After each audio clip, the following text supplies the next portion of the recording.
కవితలో మార్పు గమనించారా? బీఆర్ఎస్ పార్టీ అధికారంలో ఉన్నప్పుడు కవిత ఎలా ఉండేవారు, ఇప్పుడు ఎలా ఉంటున్నారు? జైలు జీవితం గడిపిన తర్వాతే ఈ విధంగా మారారా, లేక సొంత పార్టీ బీఆర్ఎస్ బహిష్కరణ వేటు కవితను ఈ విధంగా మార్చేలా చేసిందా, లేక మరేదైనా కారణం ఉందా? Let's watch the story.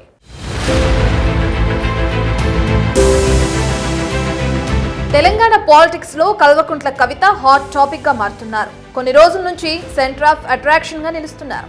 BRS party నుంచి బహిష్కరణకు గురైన తర్వాత ఆమె అడుగులు రోజు రోజుకు ఆసక్తిగా మారుతున్నాయి. ఇందుకు తగ్గట్టుగానే తన మెట్టిళ్ల నుంచే కల్వకుంట్ల కవిత తొలి యాత్ర చేపట్టారు. ఈ యాత్రలో ఆమె లుక్స్ కంప్లీట్ గా మార్చివేశారు. జాగృతి బలోపేతం దిశగా కవిత జిల్లాల పర్యటన చేపట్టారు. ఈ పర్యటనలో కవిత కట్టు బొట్టు పూర్తిగా మారిపోయింది. మాజీ సీఎం కుమార్తెలా కాకుండా ఓ సాధారణ మహిళగా కనిపిస్తున్నారు. కాటన్ చీరలో, నుదుటిన బొట్టు, మెడపై ఎలాంటి బంగారు ఆభరణాలు లేకుండా కేవలం పుస్తల తాడు, నల్లపూసల దండ, చేతి వేళ్లకు కనీసం ఉంగరం కూడా పెట్టుకోకుండా ఒక మధ్యతరగతి మహిళలా కవిత కనిపిస్తూ జనంతో మమేకమవుతున్నారు.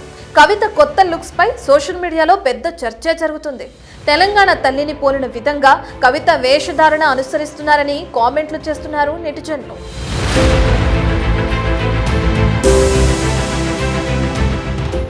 బీఆర్ఎస్ ప్రభుత్వం అధికారంలో ఉన్నప్పుడు సీఎం కూతురిలా కవిత రాజభోగాలు అనుభవించారు. ఎప్పుడూ విలువైన చీరలు, బంగారు ఆభరణాలు వేసుకుని కనిపించేవారు. కాస్ట్లీ కార్లను వాడారు. బీఆర్ఎస్ అధికారంలో ఉన్నప్పుడు కల్వకుంట్ల కవిత అత్యంత కాస్ట్లీ వాచ్ పెట్టుకుని కనిపించారు. ఈ వాచ్ పై రాష్ట్ర వ్యాప్తంగా పెద్ద దుమారమే రేపింది. ఒకే ఒక్క వాచ్ ధర 100 కాదు, 1000 కాదు, ఏకంగా అక్షరాల 20 లక్షల రూపాయలు పెట్టి కొనుగోలు చేశారు. కవిత 20 లక్షల వాచ్ పెట్టుకోవడంపై రాజకీయ ప్రత్యర్థులతో పాటు సామాన్యుల నుంచి సైతం విమర్శలను ఎదుర్కొన్నారు. ఆ తర్వాత ఆమె వివిధ సందర్భాల్లో క్లారిటీ ఇచ్చే ప్రయత్నం చేశారు. బీఆర్ఎస్ అధికారం చేజారిన తర్వాత పరిణామాలు వేగంగా మారిపోయాయి.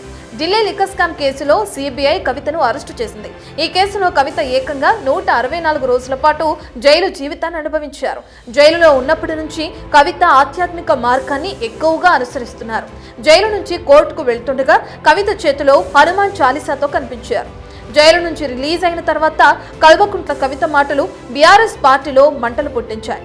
దీంతో ఆమె పార్టీ నుంచి 6 నెలల బహిష్కరణకు గురయ్యారు.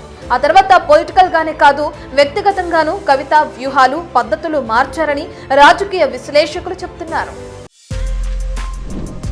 For more videos like this, subscribe Big TV channel.